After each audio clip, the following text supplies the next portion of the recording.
Pues el día de hoy vamos a hablar acerca de tres temas muy interesantes.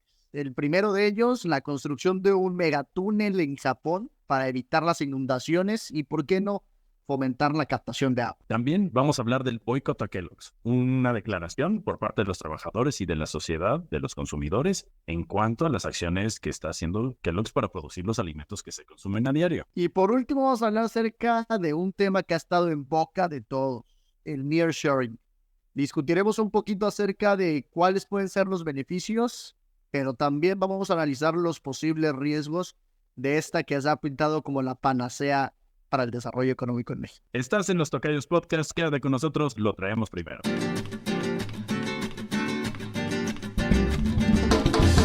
¿Qué onda? ¿Cómo están? Bienvenidos a este segundo podcast, episodio del podcast Los Tocayos. Estoy muy emocionado por estar aquí contigo. ¿Cómo has estado, Tocayo? ¿Qué tal este inicio de semana?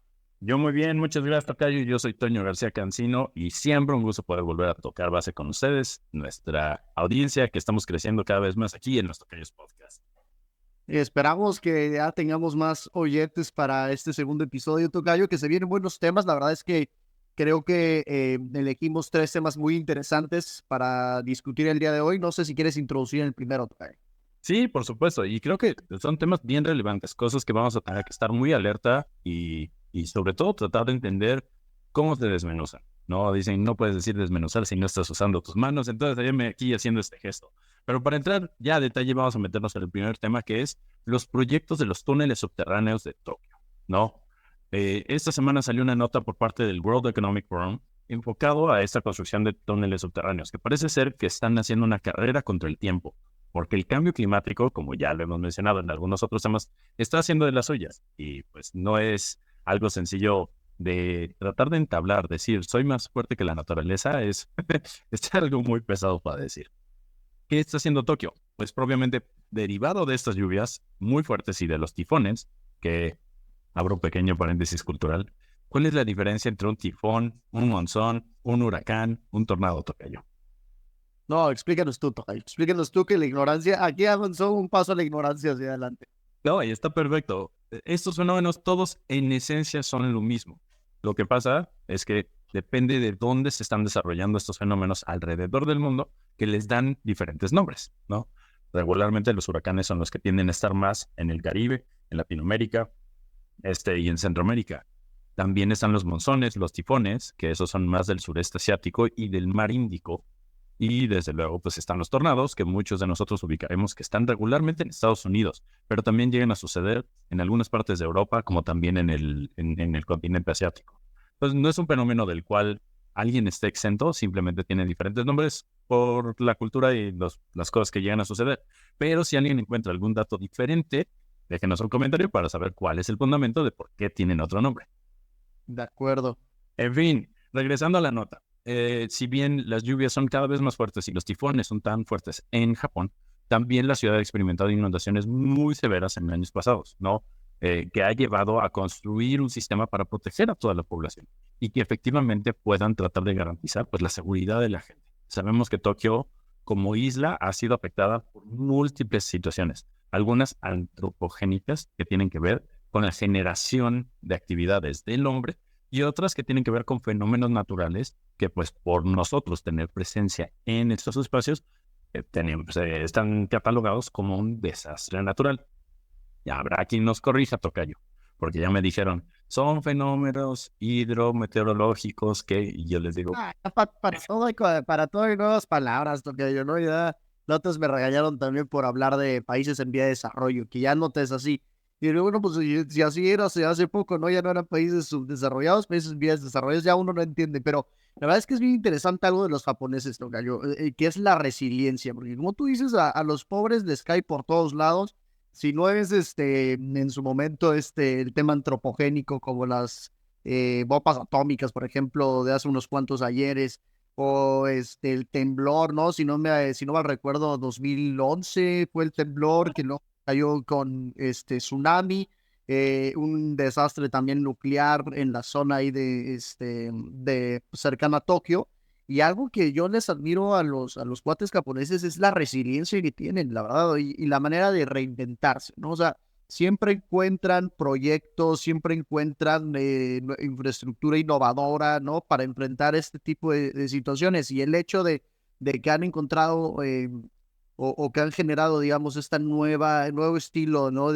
Para mitigar las lluvias que les han caído, me parece interesante porque además, como lo platicábamos, ¿no? Tú ellos matas dos pájaros de un tiro. Primero, el tema de las inundaciones y luego algo que tanto nos falta en México, que es la captación de agua, ¿no? O sea, a mí me parece increíble México, por ejemplo, este verano, yo no recuerdo desde hace muchos años que lloviera tanto en el país, ¿no? Nos han caído huracanes o tormentas tropicales a diestra y siniestra por cualquiera de los dos lados. Ha llovido en extremo en prácticamente toda la República, pero la captación de agua sigue siendo un problema grande, ¿no? Y los japoneses, quieras o no, siempre tienen ideas innovadoras y sí, de verdad, el tema de su resiliencia es algo que admiro. Totalmente, yo subrayo muchísimo esa idea, tocayo. La resiliencia es muy, muy fuerte. Y yo creo que son cosas de las cuales podemos aprender nosotros como sociedad, ¿no? Hoy, si ves esas imágenes, y trataremos de compartírselas a quienes nos estén escuchando, los túneles llegan a medir 6, 7, 8, hasta 15 pisos de altura.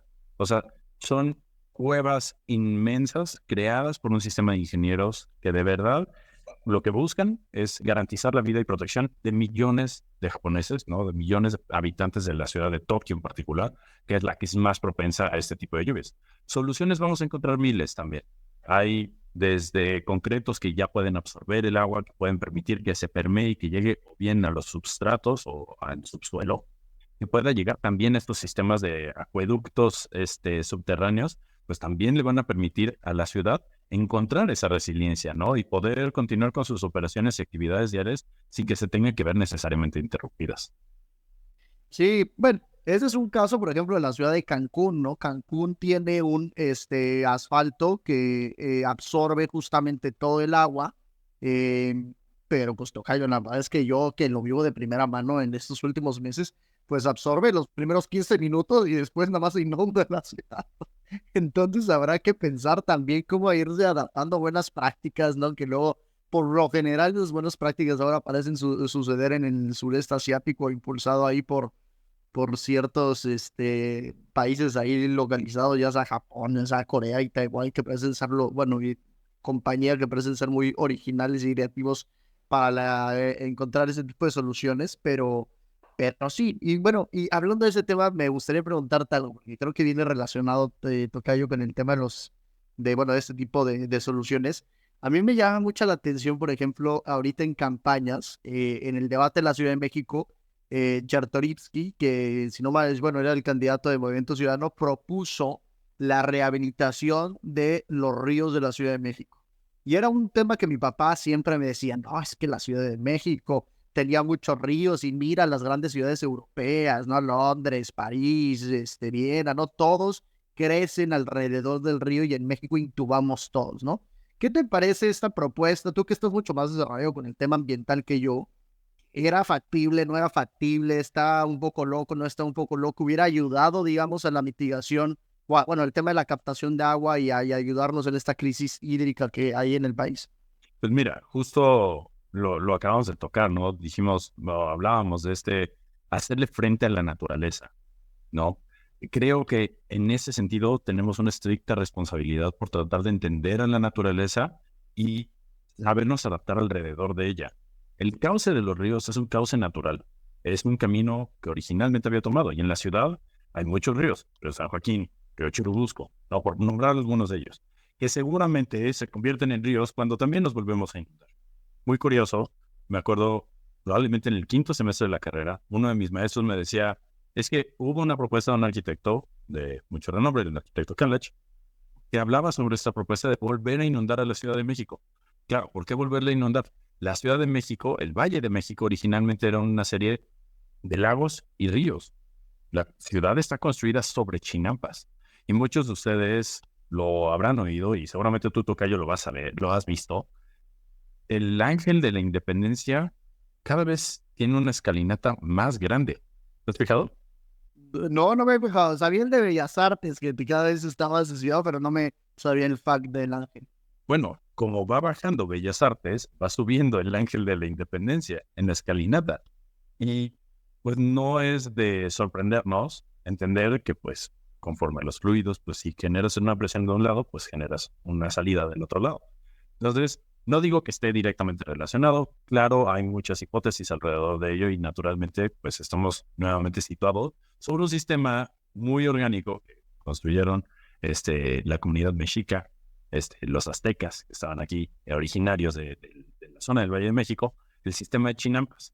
De ahí pudimos haberle aprendido mucho, pero bueno, sabemos que con el modelo de la conquista y la construcción, todo lo que vino a tapar, al final del día se están llenando y secando los mantos acuíferos y eso está cambiando, generando un desbalance dentro de la misma ciudad.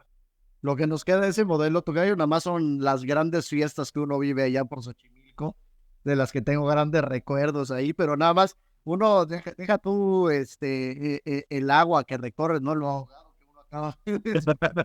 Está tremenda fiesta, pero sí, de acuerdo, tocayo, la verdad es bien interesante el tema, y bueno, y es una labor que hoy por hoy quien debe de tener, y seguramente lo estarán pensando, o espero yo, el Congreso en la Ciudad de México y la actual administración, porque la crisis hídrica, mucho se ha hablado del día cero, ¿no? Del día cero en la Ciudad de México, el día cero a nivel nacional. Por ejemplo, ¿no? Este tema con el que introdujimos el tema del agua, ¿no? La solución que encontraron en el Tokio, bueno, pues es una solución, creo yo, para ir por lo menos aplazando ese día cero en una ciudad que es la ciudad más habitada del mundo, pues empezar a pensar en soluciones propias, ¿no, Tocayo? Así es, así es. Y mira, hablando de soluciones, creo que a veces hay soluciones que están propuestas con un proceso de organización, de decir, vamos a hacer un mismo frente a una situación, pero de pronto hay situaciones que no tienen una solución así de clara. Y eso nos lleva a este segundo tema, ¿no? Este segundo tema que ciertamente es complejo y es el llamado al boicot de Kellogg's, ¿no?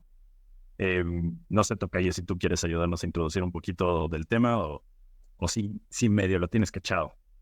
Pues mira, la verdad es que a mí me sorprendió ahorita, hoy que lo platicábamos, para el podcast, yo estaba totalmente ciego con relación al problema que tenía Kellogg's. Ya investigando me fue pareciendo cada vez más interesante porque empiezas a ver también como ciertas prácticas comunes en grandes empresas, ¿no? El caso del Kellogg's particularmente esta queja que se ha presentado en Estados Unidos por las condiciones de trabajo de sus empleados, por el tema, ¿no? Del cómo producen los alimentos y todo esto, de todas las repercusiones que pueden tener, digamos, en la salud pues, de millones de consumidores que tienen, ¿no? Yo antes era un ávido consumidor de cereal Kellogg's, ya de ahí, la verdad, me resulta más fácil preparar unas quesadillas en la mañana. No sé si más fácil, pero las prefiero. Pero bueno, me parece interesante, Tocayo. O sea, a mí quiero resaltar dos cosas. El tema de las condiciones laborales, ¿no? De una empresa de ese tamaño, con ese renombre, con esa marca tan importante, eh, que a veces nosotros lo pasamos como desapercibido o no le damos el valor y el peso que debe de tener, ¿no?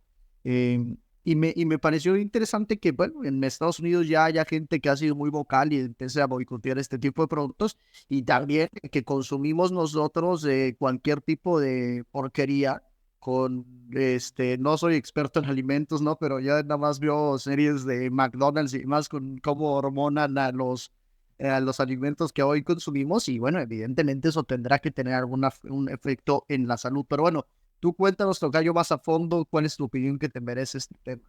Yo creo que este es uno de los llamados importantes a el consumidor, ¿no? A nosotros como consumidores. Aquí no somos tomadores de decisión de cómo se están produciendo los alimentos, no tomamos la decisión de cómo se está llevando a cabo incluso el modelo de gobierno corporativo. Que entendámoslo de una manera más simple, es la manera en la que las empresas deciden trabajar, ¿sí? Si bien existen tres dimensiones para las empresas, la ambiental, la social y la económica, en un modelo de gobernanza, que así se llaman, el gobierno corporativo es el cómo quieren estar operando estas empresas y estas como todas las empresas. Pero al momento que empezamos a dar una trazabilidad, ¿no? O un seguimiento o un detalle fino sobre cuáles son las condiciones laborales, ahí es donde tenemos que hacer especial cuidado a correctamente compartir esta información, pero sobre todo saber que tenemos los controles garantizados para poderle ofrecer esas condiciones a los colaboradores, a los trabajadores. Entonces, en este proceso, pues es también importante poder identificar, oye, ¿dónde puede haber una infracción a los derechos humanos? ¿Dónde puede haber alguna situación que no esté alineada a los valores principales de la empresa? Y si existe la oportunidad de remediarlos, por supuesto, la OCDE. El problema es cuáles son los valores de Kellogg's. ¿Quién sabe? Bueno, eso no sabremos, pero seguramente podremos tener una entrevista en un capítulo futuro con el equipo de Kellogg's a que nos platiquen cuáles son esos programas que tienen instalados para poder tratar de hacer esa garantía. Y bien, ahora hemos hablado de cuáles son los beneficios y qué podríamos hacer o qué actividades buenas pueden salir consecuentes del boicot, ¿no? O sea, mejores condiciones laborales, productos más saludables y desde luego pues la garantía de la cadena de custodia de todos estos productos y pues promover lo que en otros términos hemos hablado de los atributos sostenibles, ¿no? Lo que hace que pues los productos también contribuyan a la sostenibilidad de las empresas. Pero ¿cuáles pueden llegar a ser unos perjuicios en el corto plazo? ¿No? El impacto de los trabajadores, no necesariamente por las ventas más bajas, pues seguramente eso impactará el modelo económico de la empresa. 2, la reducción de recursos, que puede significar, pues, no solamente menos recursos económicos a la disposición para hacer nuevos y más proyectos, sino también por las iniciativas sociales que la empresa pudiera estar financiando. Si te acuerdas, Tocayo, cuando nos fuimos de voluntariado a Costa Rica, a la Universidad Earth, justamente Kellogg's era uno de los patrocinadores más grandes de esa universidad, que eran 350 hectáreas de producciones agrícolas muy interesantes. Si alguien tiene la oportunidad de ir a conocerlo, aprovechenlo, ¿no? Sí, sin duda un lugar increíble, la verdad hay una experiencia que vale la pena vivir.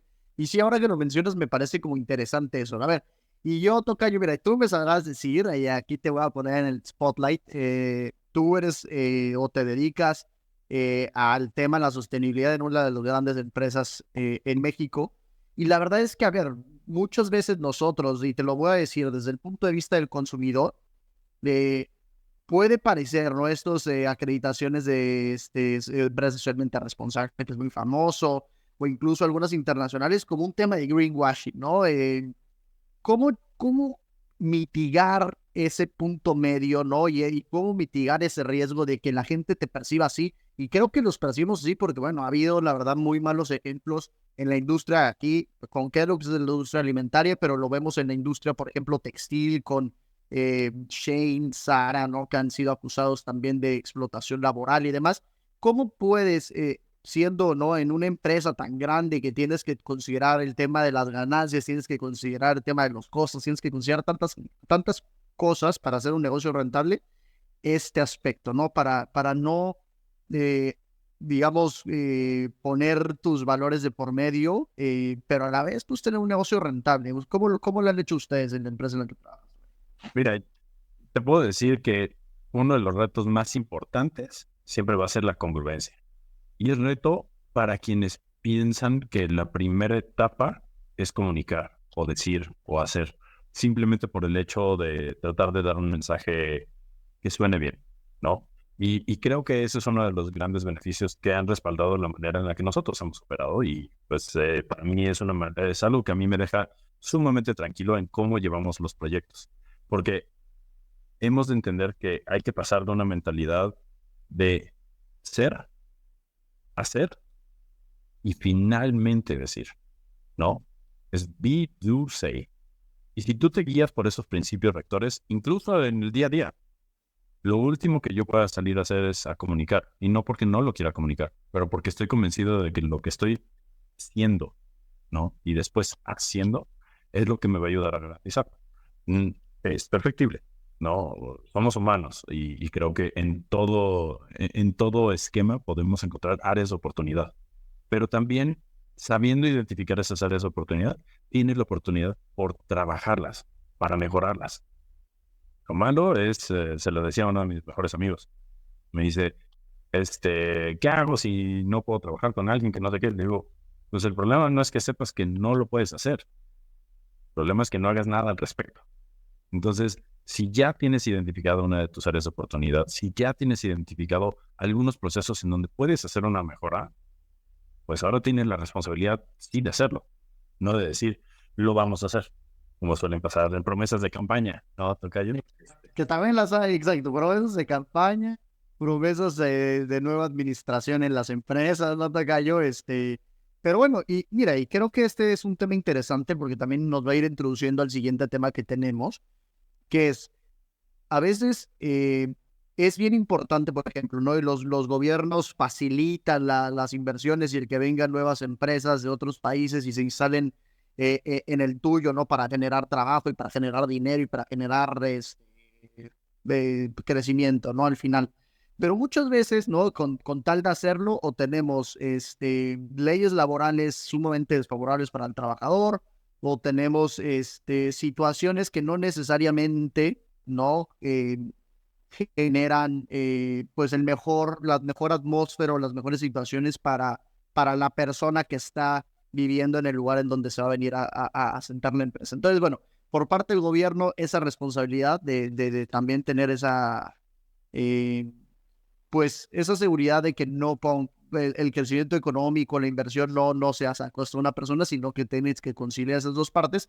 Y creo que es interesante porque nuestro tercer y último tema es el nearshoring, un tema que ha estado en la boca de todos, principalmente la de nuestra presidenta Claudia Sheinbaum, desde las campañas. No fue uno de los temas que más, bueno, se incluso tocó en uno de los debates, ha sido un aspecto tocado de muchos noticieros, en las redes sociales lo podemos ver muy activo. Y no sé si le quieras platicar a las personas que tal vez no conocen o no están tan familiarizados con este término, a qué se refiere el nearshoring. Por supuesto, tocayo. Y bueno, vale la pena mencionar que este es un artículo que identificamos de parte de Deloitte de Estados Unidos, en donde hablan sobre el nearshoring como parte del fundamento de estas acciones. Nearshoring vienen los cambios globales, ¿no? Muchas empresas buscan mover sus operaciones más cerca de sus mercados principales, como Estados Unidos, para tratar de reducir algunos costos y tiempos de transporte. No nos podemos olvidar del caso de Evergreen, ¿no? El gran buque que quiso pasar el canal de Suez, quedó atorado y fueron 2 semanas de atraso para las cadenas de suministro globales. Todo lo que tenía que llegar a Europa, lo que tenía que pasar del mar Índico, bueno, de la India, para llegar directamente a las Américas, pues se vieron obstruidas por un solo fenómeno, ¿no? Y bueno, ejemplos hemos tenido suficientes. ¿No? Como paró absolutamente todo y las líneas de suministro, las cadenas de suministro se quedaron colapsadas, ¿no? Afectando también el tema del comercio a nivel mundial, ¿no? Totalmente. Y sabemos que mucho del empuje de desarrollo, ¿no? En términos industriales, se están haciendo en Asia, principalmente por China. Y existe mucha tensión con los gobiernos que existen en Estados Unidos y el gobierno aquí en México, también en temas de tarifas y aranceles que van a afectar naturalmente el costo de los productos, lo cual, pues bueno, lleva a muchos a pensar que existe una oportunidad para México, para poder tener una ventaja también competitiva y hacer el procesamiento y manufactura de muchas de las cosas que nosotros estamos consumiendo en el día a día, desde ropa, calzado, incluso alimentos o fabricación de coches, que, bueno, no es algo nuevo, es algo que ya hemos venido también haciendo con diferentes agencias internacionales, ¿no? En la promoción de la cadena de suministro aquí en México. Los beneficios, pues habrán muchos, pero no sé tú, tocayo, si quieres tocar algunos de ellos. Sí, a ver, el nearshoring promete ser, o lo han pintado como la panacea del crecimiento en México, y creo que, a ver, es una oportunidad inmejorable que se le presenta al país y se le presenta por su posición geográfica, ¿no? La cercanía con Estados Unidos nos hace que México sea el lugar en donde tienes que venir a invertir para facilitar el comercio. Y también un punto importante es el tratado que tenemos de libre comercio con Estados Unidos y Canadá, que se revisará. Ya lo han anunciado los dos candidatos presidenciales de Estados Unidos, lo ha hablado la presidenta Sheinbaum en los siguientes años. Entonces, a ver, vamos a ver cómo salimos de eso. Pero a ver, uno de los beneficios que se espera y que se ha hablado, ¿no? Y vamos a hablar aquí de una propuesta en particular que mencionó mucho la presidenta, que son los polos de desarrollo. Uno de los riesgos del nearshoring, y lo hablaba también el profesor, el director de la Escuela de Gobierno del TEC de Monterrey, que me pareció muy interesante en una entrevista, decía, a ver, uno de los grandes riesgos del nearshoring es que puede exacerbar la desigualdad. Y van a decir, talayero nada más está traumado con la desigualdad porque lo tocaron también con el tema de la inteligencia artificial. Pero me quiero dar a explicar el porqué. muchas veces queremos, por ejemplo, la industria que se quiere venir a México es industria que requiere de alta capacitación de unas capacidades muy particulares en las personas, ¿no? Si es la industria automotriz, pues bueno, ya está mucho más consolidada en México, pero se habla mucho, por ejemplo, de los microchips o se habla mucho de la electromovilidad, ¿no? Como grandes actores de este nearshoring que busca venir a México. Pero es cierto también, Tocayo, que son muy pocos los estados que cuentan con personas que saben hacer esto, ¿no? Que tienen las capacidades de hacer esto. Y hablaba este profesor del TEC de Monterrey, por eso digo que me parece muy interesante, que estos están principalmente establecidos en el norte del país o en el centro, en Querétaro, Ciudad de México o en el norte del país, Chihuahua, Monterrey y demás.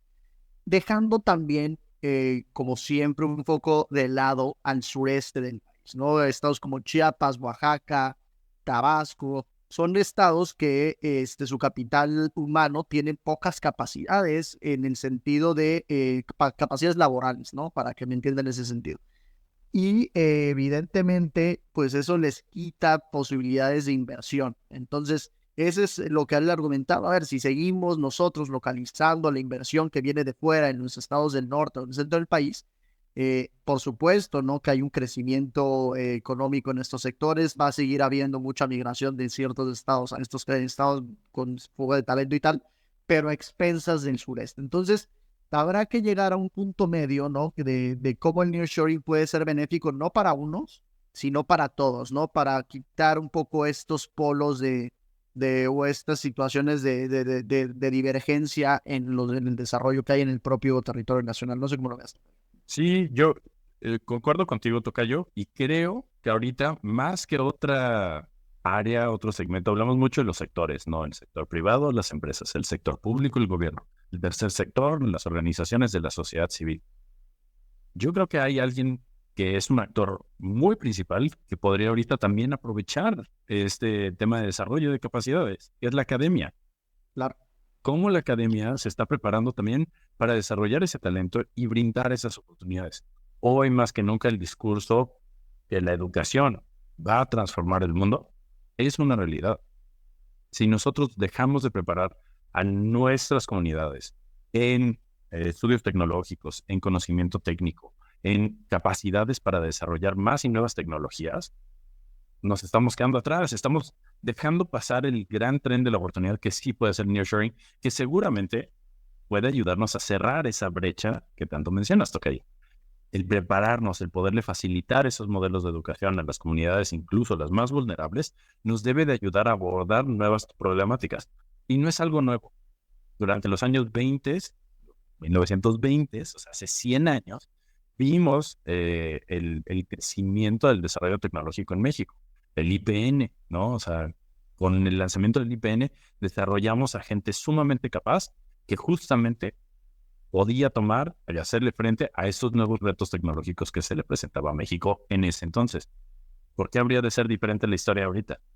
Creo que la historia ciertamente es pendular, ¿no? En momentos tenemos frío, en momentos tenemos calor, en momentos tenemos tecnología, en momentos no tanta. Y ahorita estamos en un momento en donde podemos tratar de darle este siguiente gran brinco a las capacidades desarrolladas aquí en México para propiciar más y mejores condiciones laborales pues para todos y todas, ¿no?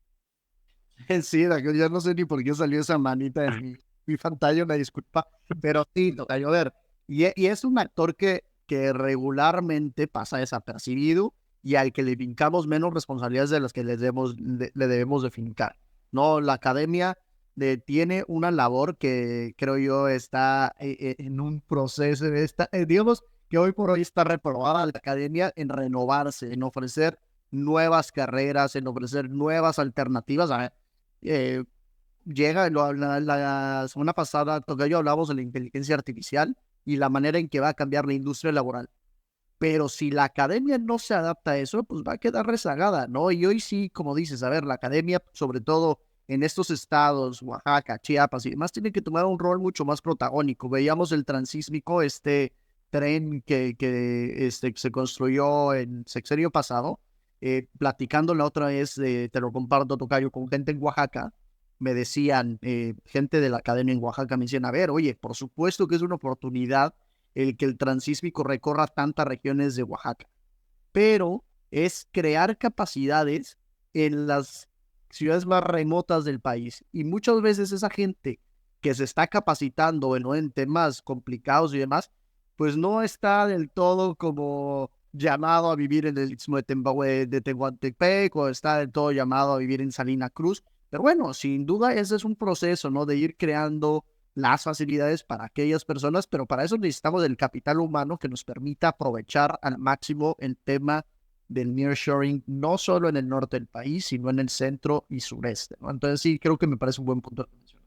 Pues mira, tocayo, a mí no me tienen que convencer mucho, el incentivo está, la comida del Istmo es deliciosa y Oaxaca para mí tiene la gastronomía más diversa de todo nuestro país, o sea, qué mejor momento ahorita y aparte creo que hay un incentivo padrísimo fiscal para toda la gente que se va a reubicar y para las empresas que pueden empezar a abrir negocios también en estas ciudades, justo por donde va a pasar el tren. Entonces, pues nada, yo lo único que veo son oportunidades, pero claro, no es un panorama completo. Y a esto me encantaría invitar justo a quienes nos escuchan a que nos dejen esos comentarios. ¿Creen que el nearshoring realmente sea una siguiente gran oportunidad para México?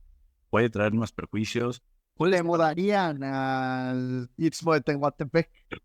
¿Se irían a vivir a Y pueden ser vecinos del Tocayo, así que compártanos si ustedes harían lo mismo. Totalmente, tocayo. Oye, tocayo, y ya para cerrar, creo que estamos en muy buen tiempo, pero creo que siempre es importante poder hablar de estas noticias y tratar de quedarnos con un mensaje propositivo, algo que nos deje valor. Si bien todas las noticias son contenido que nos ayudan a echar a andar esa ardillita, ¿no? Y decir, ¿qué opino? ¿Qué pienso? ¿Qué hago? Creo que también es buen momento para regalarnos unas recomendaciones. Y tocayo, ¿tú cómo te relajas? ¿Cómo te desconectas de este tipo de ideas, del trabajo del día a día? Pues mira, yo no tengo así, una fórmula muy, como elaborada como otros, ¿no? Que ahora el mindfulness, el yoga y así están en boga. Yo la verdad me relajo llegando a mi casita, echándome un tecito o un café en la noche, aunque no es muy recomendable porque es el que no puede dormir, yo duermo perfectamente y me pongo una serie. Tocayo. La verdad es que a mí el hecho de llegar a descansar me libera mucho estrés, ¿no? El estrés del día, el acumulado y me ayuda personalmente una buena serie en Netflix y una rica cena con un cafecito con leche para dormir. Para mí esa es mi receta perfecta. Tú, Tocayo, ¿cuál es la tuya? Yo creo que una de las cosas que más me relajan es la rutina. La rutina, el saber cuáles son esos siguientes pasos. Yo vivo muy ordenadamente las tardes, tarde-noche, con Inés, mi hija de 3 años. Tenemos que seguir la rutina. Entonces, sabemos perfecto, termina el horario laboral, continúa el tiempo de convivencia familiar, toca la hora de la cena y a dormir. Y en esa rutina, en 5 o 10 minutos, tenemos que dejarla ya preparada y descansada. Pero el otro día tuve oportunidad de vivir una experiencia nueva para mí. Me invitó un amigo a ir a pescar y caí en cuenta de lo relajante que es tener actividades mecánicas, ¿no? Y el saberlas aprovechar en donde puedes también salirte un poquito de tu ambiente y hacer algo que te tiene plenamente invertido en hacer esa actividad. Algunos juegan pádel, otros juegan golf. Bueno, pescar, ir a la Marquesa, nada extravagante, fue una actividad que me gustó muchísimo y de verdad me ayudó como que a volverle a dar un enfoque y agarrar un pequeño aire. Romper mucho, incluso la misma rutina que yo ya traigo, pero que un domingo, pues, fue algo diferente y que yo espero volver a repetir muy pronto. No, y ayudar a la marquesa con la sobrepoblación de mojarras que hay por allá, Tocayo. También, también. Por eso no bajamos de peso, Tocayo. Oye, Tocayo, pues muchísimas gracias por el día de hoy. Muchas gracias a los que nos han escuchado hasta ahorita. Déjenos sus comentarios, déjenos un like, compártanos con sus familiares, con sus amigos. No sé, Tocayo, ¿qué más les recomendarías hacer? Pues que ellos mismos nos propongan, ¿no? ¿Qué temas les gustaría tocar? ¿De qué temas les gustaría que habláramos, que abordáramos? ¿Qué invitados les gustaría que tuviéramos? ¿No? La intención también es que no solo seamos el Tocayo y yo hablando constantemente, sino también poder aquí traer invitados que a ustedes les resulten de interés.